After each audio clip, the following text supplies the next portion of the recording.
Hey, I'm back.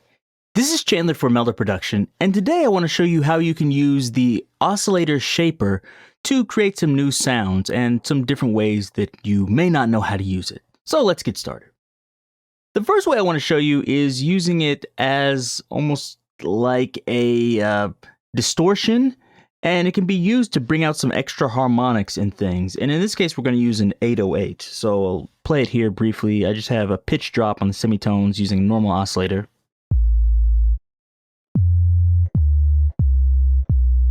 As you notice, as I play lower, it's hard to hear the bass tone. Now I could just go and distort it or something, but there's actually another way we can do it, and that's by using the oscillator shaper. Now that I have this here, what I'm going to do is actually change this. And next thing I probably want to start with is turning the volume down, because this is going to always like bring the volume way up. So first thing I'm going to do is just bypass it and see where it's landing here. Okay, around 15 or so. Now turn it on.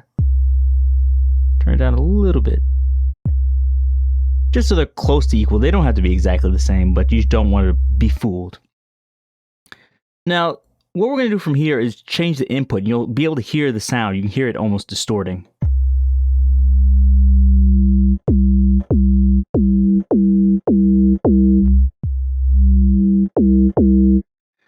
By itself, that's not that interesting. You think, okay, well, I could just use a normal distortion.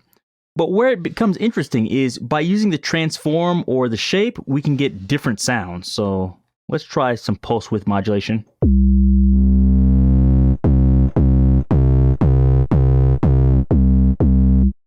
Let's try something else. Let's try the sync. Let's windowed here. Let's turn it down at first.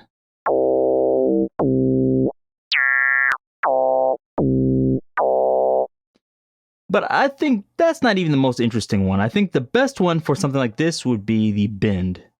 So let me set it at 50%. Now it should sound like a normal 808. But listen as I turn it up.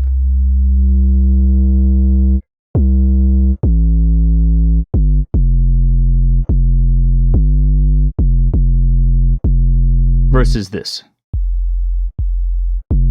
I can turn it down a little bit more, just match them in volume, so you don't think I'm tricking you.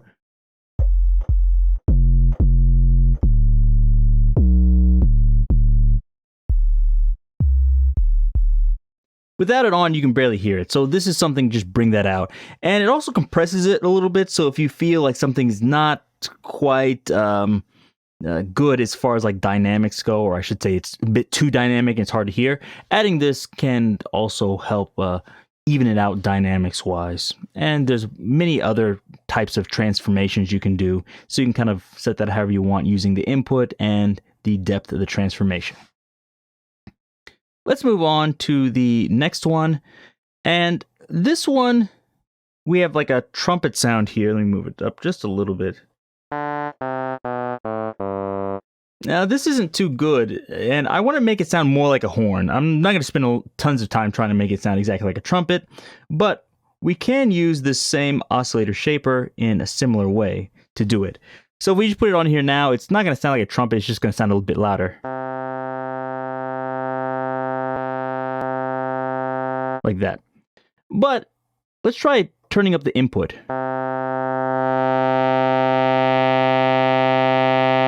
It is getting a little bit buzzier, so it's like, oh, that's kind of more like a trumpet. But again, we're going to use the bend, and let's see what it sounds like now. Put it down a little bit lower. And from here, what we can do is we can modulate the input like this.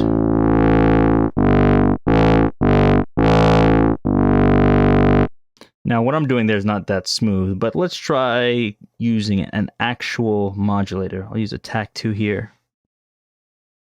We're just going to turn this the other way so it goes up, and then we'll do it in maybe like 55 seconds, 60 seconds or so. And we'll go up to, what was it, like 15 or something, around this. And let's hear what this sounds like.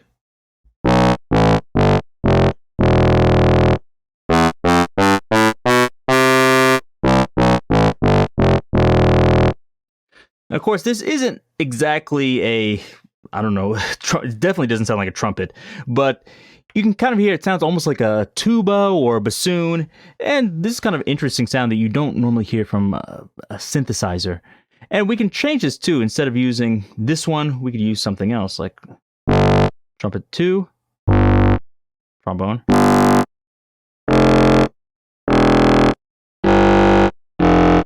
can even try bassoon.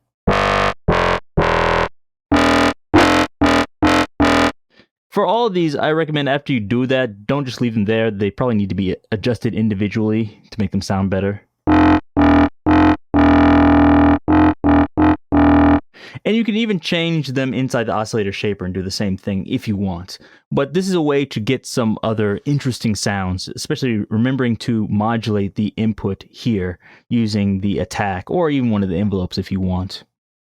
And I should do one more here. I'll show this. I didn't actually need to turn that off.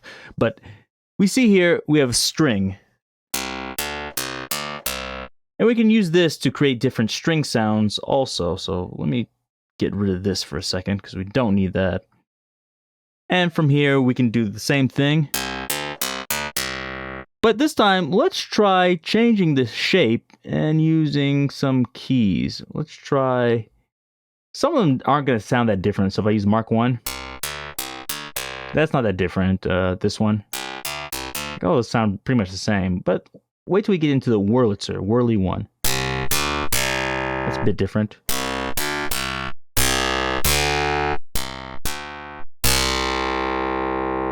That's really changing it, and especially if we turn up the input.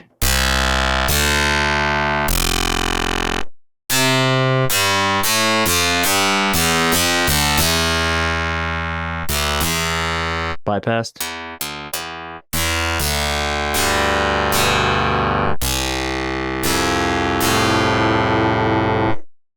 You can really hear it brings out the buzzy texture and things in there. So for me, that's really good sometimes. You don't always want that, but that can be really useful.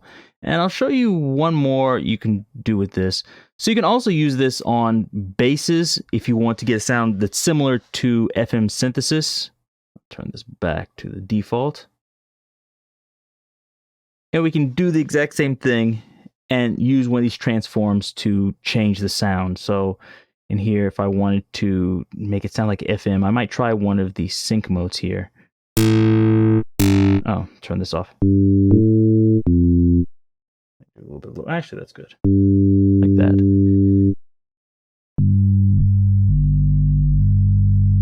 And you hear when I do that, it goes. And I don't really want that. I want it to sound a little bit smoother. So I found by using the input, you can get a slightly smoother sound without that wah, wah, wah, wah, that kind of like stepping sound in there by doing this.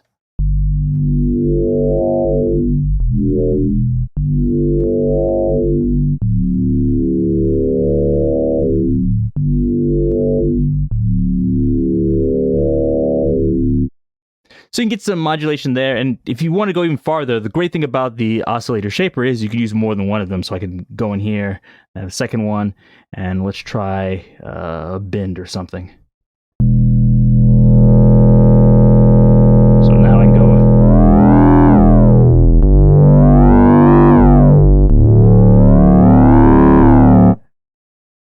So I can even do like really weird stuff. Like let's say if I had my mod wheel controlling both of these. So let's say mod wheel, where is it? Almost forgot, where is it?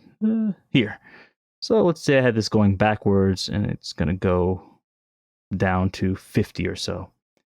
And this one, I'll have it on the input, and input mod wheel goes up to 15. So I can do all sorts of weird stuff like this.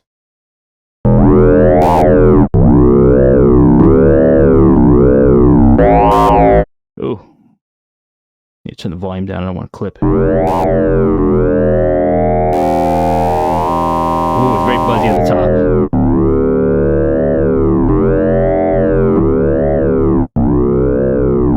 Yeah, probably want to limit the range there. I think I'm going a little bit too high with the input here. I might want to turn it down like this.